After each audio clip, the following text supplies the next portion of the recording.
महत्त्वाची बातमी समोर येते. आता वाहतुकीच्या कोणत्याही नियमांचं उल्लंघन करता येणार नाही, कारण दंडातही आता मोठा बदल करण्यात आला असून हे दंड आता दुपटी तिपटीनं आकारले जाणार आहेत. आता नवीन मोटर वाहन दंड कायदा लागू झाला आहे. या कायद्यानुसार वाहतुकीचे नियम तोडल्यास दंडाची रक्कम पूर्वीपेक्षा 10 पटीने वाढवण्यात आली आहे. याशिवाय तुरुंगवास आणि सामुदायिक सेवा यासारख्या कठोर शिक्षांची तरतूद देखील करण्यात आली आहे. दुचाकी चालवताना हेल्मेट न वापरल्यास आता 1000 रुपये दंड आकारला जाईल. यापूर्वी हा दंड फक्त 100 रुपये होता. यासोबतच 3 महिन्यांकरता ड्रायव्हिंग लायसन्स रद्द केले जाईल. दुचाकीवर 2 पेक्षा जास्त प्रवासी आढळल्यास 1000 रुपये दंड भरावा लागेल. सीट बेल्ट न वापरता गाडी चालवताना पकडल्यास 1000 रुपये दंड आकारला जाईल.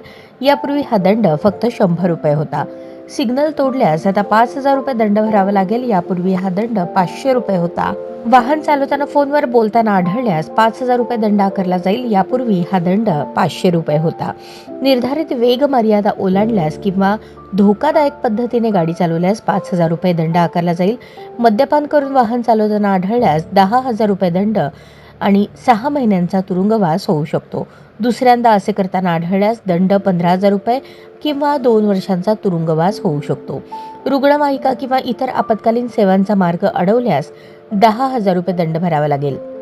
ड्रायव्हिंग लायसन्स नसताना वाहन चालवताना आढळल्यास 5000 रुपये दंड आकारला जाईल. यापूर्वी हा दंड 500 रुपये होता.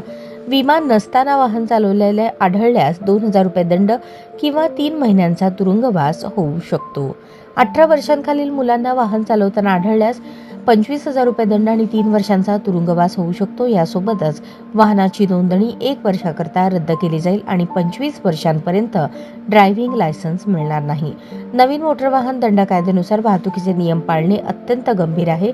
नियम तोडल्यास दंडाची रक्कम आणि शिक्षा लक्षणीयरित्या वाढवण्यात आली आहे. त्यामुळे प्रत्येक नागरिकाने वाहतुकीचे नियम काटेकोरपणे पाळणे आवश्यक आहे.